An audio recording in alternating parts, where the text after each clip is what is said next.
Hey guys. Okay, there are two things I wanted to cover in this video. I wanted to cover first TNA and more importantly AJ Styles. And AJ Styles' TNA Championship reign and whether it has been a success so far and what the future holds for AJ Styles and his reign as TNA Champion. And then later on I will cover what I feel is a very interesting angle that is currently going on in the WWE, CM Punk and his whole straight edge society thing. And those will be the two topics of this video. I will talk about those in that particular order. Okay, so on to AJ Styles. AJ Styles is a TNA original, and a title reign by a TNA Championship reign for a TNA original is something that we have been hounding TNA for so long. Throughout the reigns of Mick Foley, Kurt Angle, Sting, we had always said, what would it be like if they put the title on a TNA original? Give one of them the chance they deserve. Because AJ had never been champion since it was the NWA title. So, we wanted AJ as champion or a TNA original, and then at No Surrender, we got that. We got AJ Styles as a TNA champion, and has it been a successful reign? Has AJ been a strong world champion, is my question so far. He's now on a new, taking a new change with his character, but for the face champion. From September, from No Surrender until Genesis, as the face champion, as you could call him the face of the company, even though you can debate whether or not he was the face of the company during this time. Has he been a strong champion? And I think as far as feuds go, he's been great. I think he's been very entertaining to watch, and just been in very good feuds. He needed to be booked strongly because of the way he won the title. He won the title, Sting pretty much let him win. It made sense within the storyline, but you can't get away from the fact that Sting let him win. So because Sting just pretty much, dived on Morgan, let AJ beat Angle, you have to make up for that and book AJ as a strong champion. And even though you can make the argument that TNA did not book Daniels and Joe to be AJ's first two opponents, the feud was good. The feud was based on, playing off real emotions, the Samoa Joe playing the heel, driving the wedge between AJ and Daniels, that worked. It really did work. And, AJ getting attacked, while it did not end the way I would have liked it to end, at this time it made sense. At this time it made sense, so AJ could suspect Daniels, and there was conflict. It made sense. There was reality within the storyline. Everything just made sense, and the matches definitely lived up to it. So AJ, Daniels, Joe, and then when it moved on to AJ and Daniels, it definitely was a good feud in my opinion, and AJ definitely was definitely good in his role at this time. Being at the time, the attacks made sense. The attack made sense that AJ was getting attacked by this masked man. It made sense because he could suspect Daniels. I don't like the way it ended, but at least I think this is the way it's going to end. I don't see with AJ's heel turn how it's going to continue for continue in any capacity. But we'll see. We'll see what happens. I haven't read the spoilers. I don't know what happens. So there we go.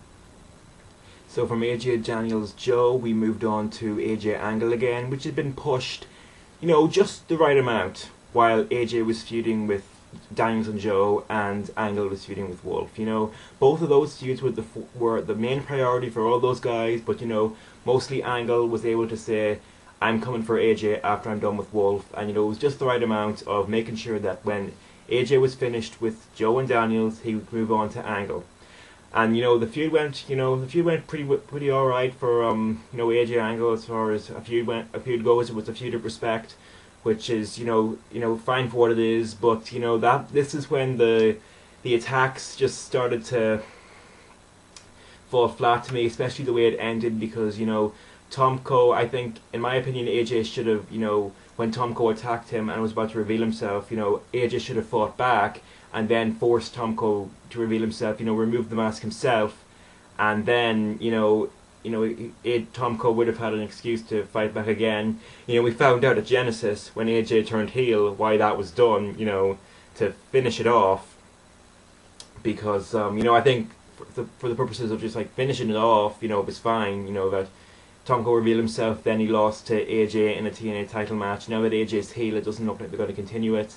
But, you know, even though it kind of worked to finish off the AJ Tomko stuff, you know, it just kind of made all the time Tomko spent attacking him kind of, you know, pointless. You know, I don't know what happens on from here because I have not read the spoilers. Again, I say that, and I know this video might be a little flawed because I have not read the spoilers, but, you know, I'm giving TNA the benefit of trying to, you know, I'm giving TNA the benefit of unpredictability to see if they can do anything for me on that front. You know, I was not paid in that kind of sense with the Impact, with the first Impact after Genesis. You know, I was surprised, but I was not surprised in a good way. So, you know, I have not read the spoilers, so I'm not the most informed person talking about this. But, you know, that's just what I am. I'm just not going to read the spoilers unless TNA. If TNA improve, I will continue to not read the spoilers. If TNA do not improve from last week's Impact, I'm going to stop caring and I'm going to start reading the spoilers. The heel turn, good or bad? And, you know, I was thinking that AJ was kind of like, he was fine. He was just okay as a face. He was just okay. You know, the fans liked him, but they were the Impact Zone fans. They were his comfort zone. You know, he needed to kind of push the boundaries a little. So I was fine with him turning heel at the time. But, you know, being Ric Flair version 2.0 does not suit him. It just does not. You know, it's a nice attempt, and I appreciate the effort to breathe some life into AJ Styles, but it's not working in my opinion. You know, it's not a role that suits him. You know, I'm sure he's given it all that he can, and, you know, once again, I applaud the effort to give AJ some life, some personality, but it's not a role that suits him, in my opinion. You know, it's only been a week. It's only been 1 week, so let's just see where it goes from here and see if he kind of eases himself into the role. But at this point, I don't think it's working, and I think he needs to, you know, he doesn't have the charisma for it. Either that, or it's just not his role. He has not found the role that allows him to be himself. And, you know, if being himself is just not being very charismatic, then, you know, he's not fit to be the face of the company. Even though Hogan thinks he can breathe life into AJ, and he's trying, but we'll see if it works. I don't think it will, but let's just see how it works. So how do you feel about AJ Styles' heel turn and being the Ric Flair version 2.0? That's the question there.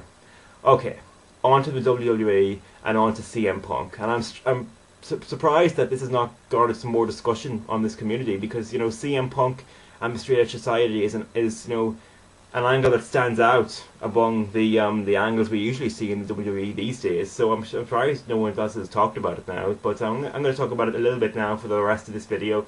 You know, to see that CM Punk, you know, he's breathing life into himself. He's getting tons and tons of hate. You know, he's just it's the same as every cult leader, to be honest. You know, some cult leaders, you know, they have a noble cause, but they're going about it in the wrong way. You know, that's exactly what Punk is doing. He has a noble cause, get rid of all the drinks and the drugs, but he's going about it in a way that, you know, people have to hate him because he's being unreasonable. You know, if he could be a wise preacher that people could respect, but instead he is being the annoying jackass that people cannot respect, that people find so unreasonable, and that he just wants to put people down, and that just works, in my opinion.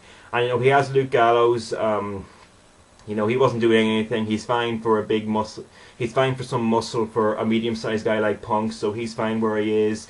He's shaving people's heads now. That's fine for a start. It definitely works right now. I'm interested to see where it'll go from here, but he's definitely drawing hate, and, you know, that's really good, in my opinion, to see that.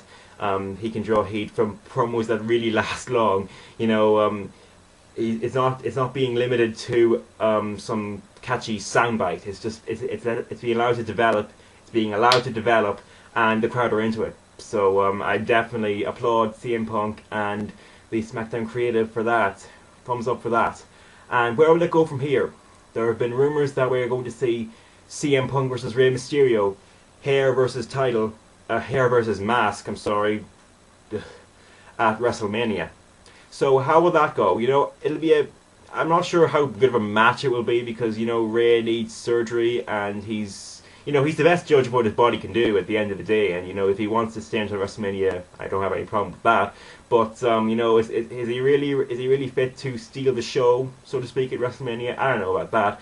But the premise of the story, hair versus mask, I'm good with that, as long as they don't turn this serious angle that they have developing now into a comedy kiddie angle that's focused on the prospect of a bald CM Punk.